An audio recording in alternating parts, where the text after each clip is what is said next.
Bonjour à tous, passionnés du low-code. Et oui, car Coda fait partie de cette catégorie, même si on parle plus de no-code en général. Aujourd'hui, je vous partage un retour d'expérience plus qu'une présentation du logiciel en question. J'ai longuement cherché à obtenir le logiciel parfait pour optimiser mes apprentissages, que ce soit en programmation avec Python, JavaScript, HTML5, CSS3 ou tout simplement pour Coda et les formules qu'il contient. Depuis ma découverte de Coda et le lancement de ma chaîne YouTube Coda French, il me fallait un workflow capable d'optimiser mes journées et surtout la création de contenu pour la chaîne. Quoi de mieux dans ce cas d'usage que d'utiliser Obsidian?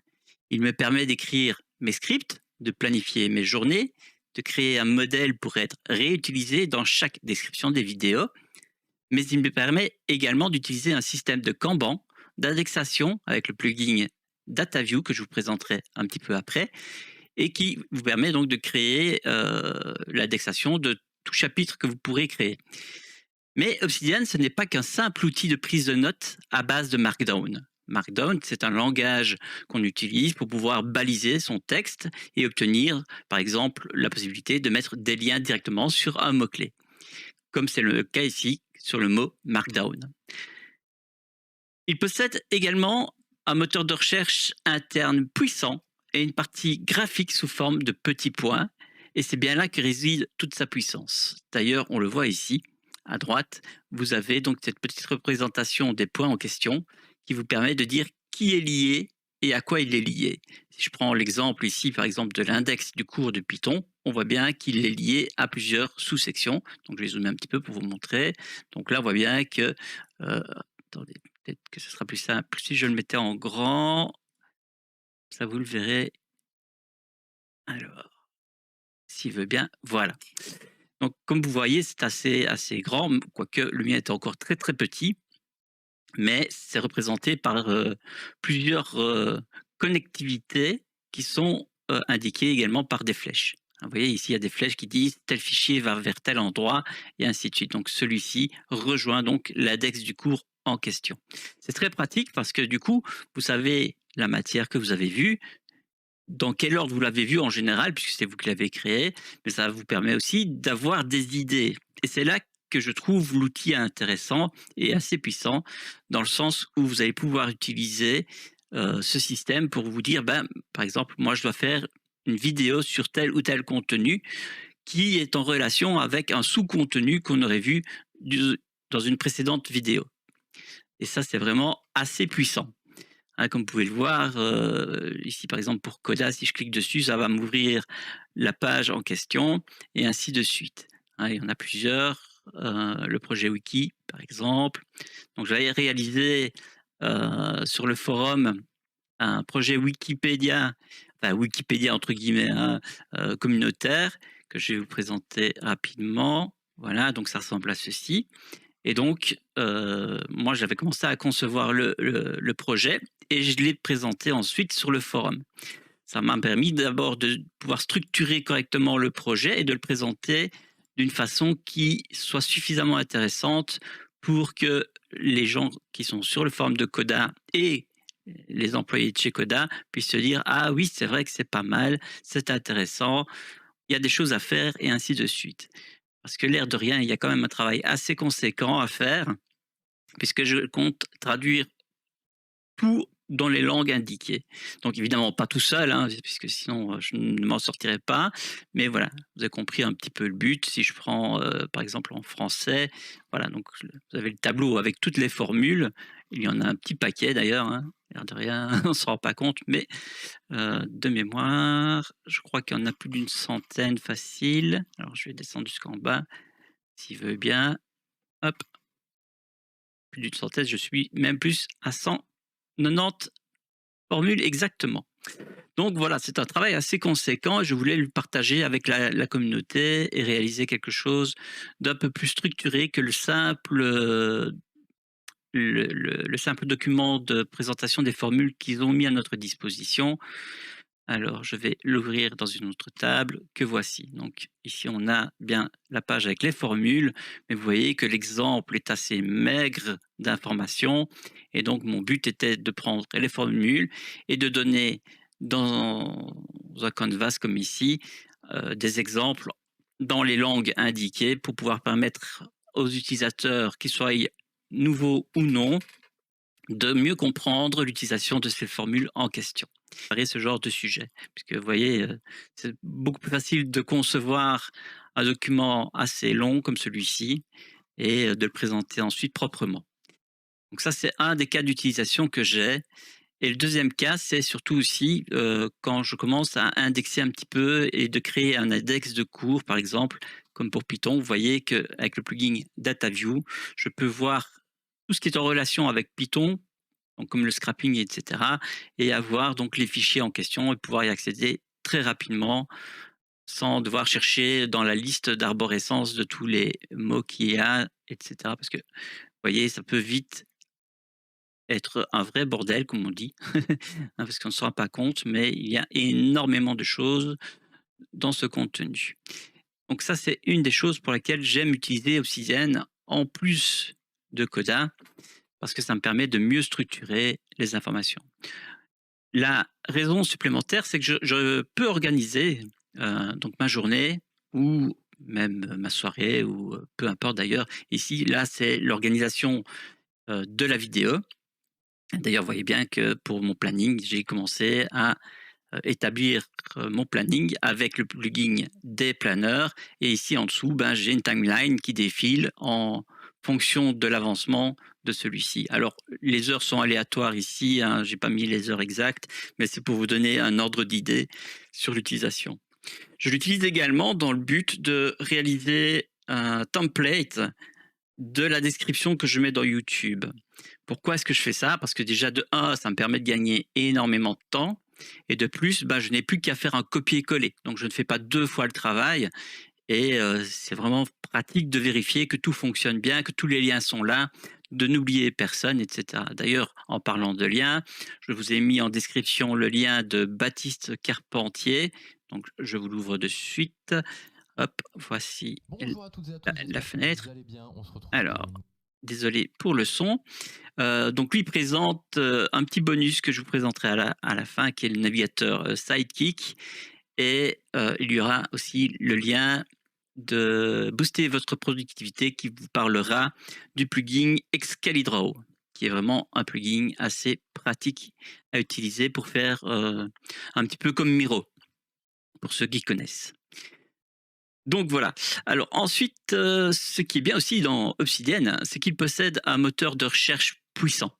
Pourquoi? Parce qu'il permet de faire des recherches beaucoup plus avancées. Donc il permet de faire des recherches sur le chemin, sur le fichier, sur un tag. Hein, si vous mettez, un dièse par exemple, eh bien vous allez pouvoir dire: «Moi je veux les recherches sur Coda» et là tout de suite il va me sortir toutes les relations, dans quel fichier c'est et vous aurez un visuel et vous pourrez ouvrir la note très facilement. Donc ça, c'est très, très, très pratique et ça peut respecter la casse aussi et d'autres paramètres. Donc c'est vraiment une possibilité de recherche. On peut même rechercher des sections, etc. Et vous avez un historique de la recherche. Donc vraiment, vraiment pratique au quotidien à utiliser.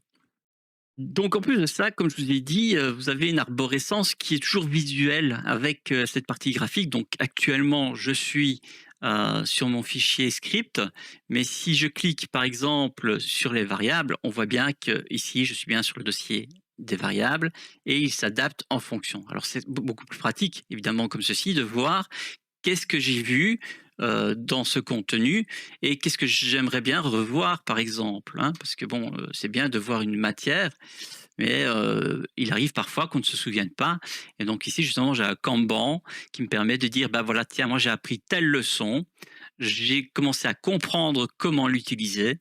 Ensuite je l'utilise dans mes fonctions et autres. Et ensuite, je le transfère par exemple dans acquis quand j'ai bien maîtrisé le sujet. Et quand c'est bien acquis, je le mets dans fini.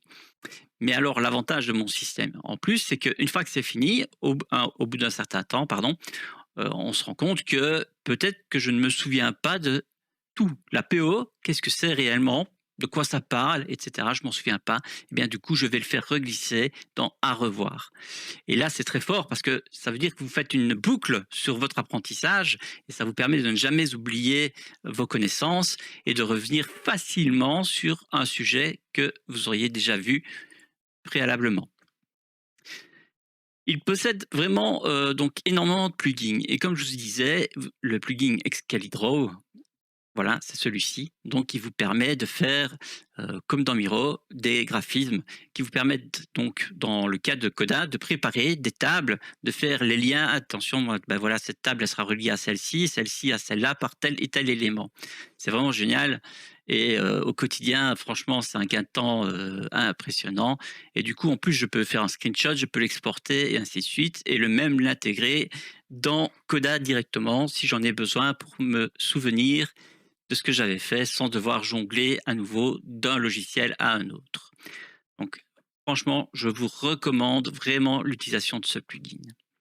Donc je reviens sur ma note, puisque j'ai quand même pris le temps d'écrire le script, autant l'utiliser, hein, puisque c'est quand même le but de ce logiciel pour moi.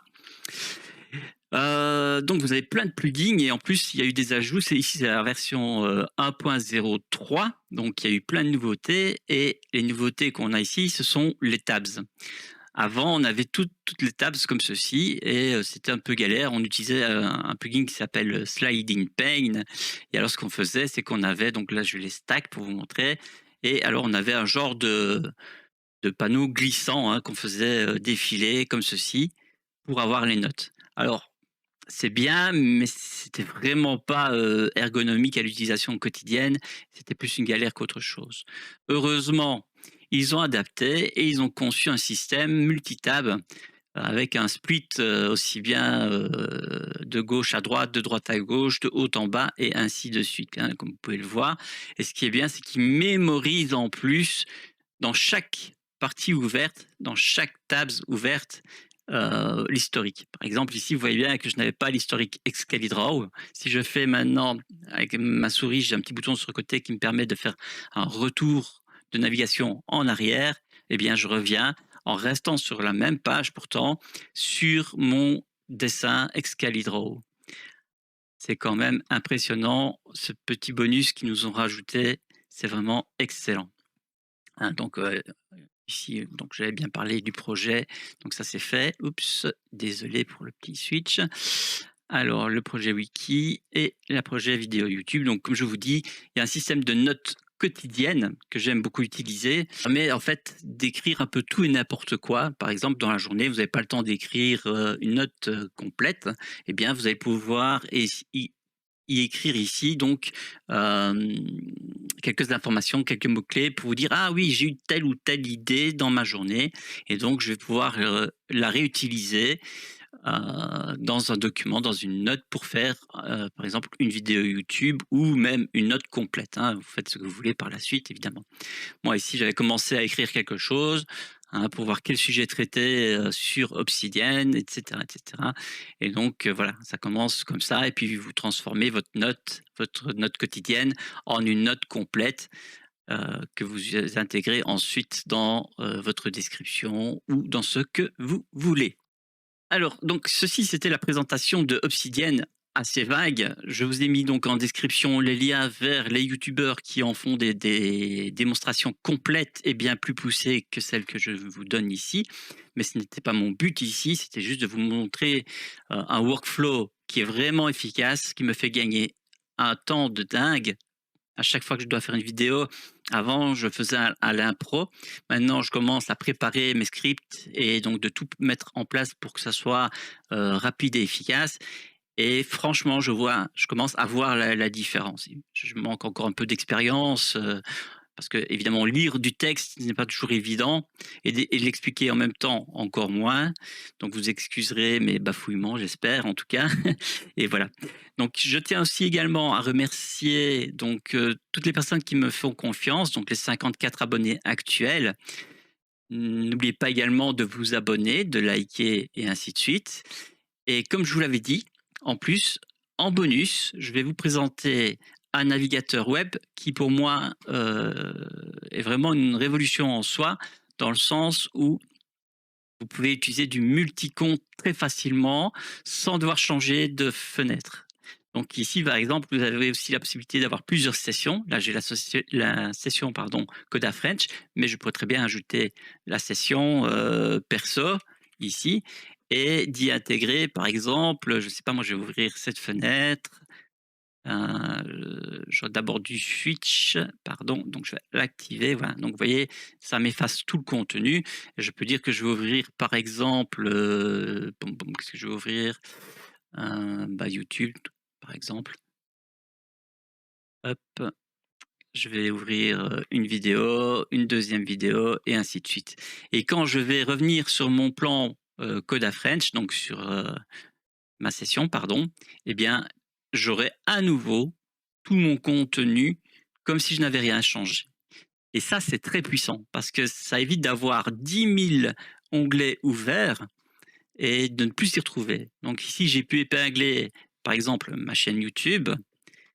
Hein, vous voyez, c'est quand même assez rapide. Donc le navigateur est à base de Chromium, donc le navigateur est assez rapide en soi. Il propose en plus des outils intéressants comme la gestion de la surcharge des tabulations, j'allais dire, mais en fait, c'est les onglets, hein.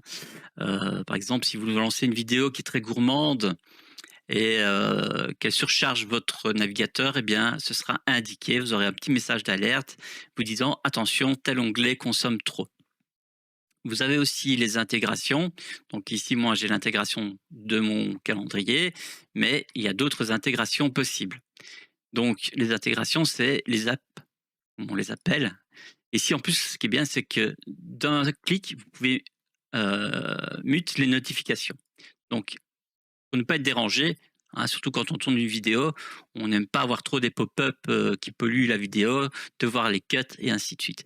Donc, vous mettez votre navigateur sur mute et vous ne recevrez aucune notification du navigateur. Très pratique. Donc ici, donc j'ai accès à l'application Gmail, le calendrier, Google Drive, mon application, Coda, Canva et tous les autres que vous connaissez déjà. Très, très, très pratique à utiliser et en plus de ça, quand vous avez la version pro, vous pouvez faire du multi-compte.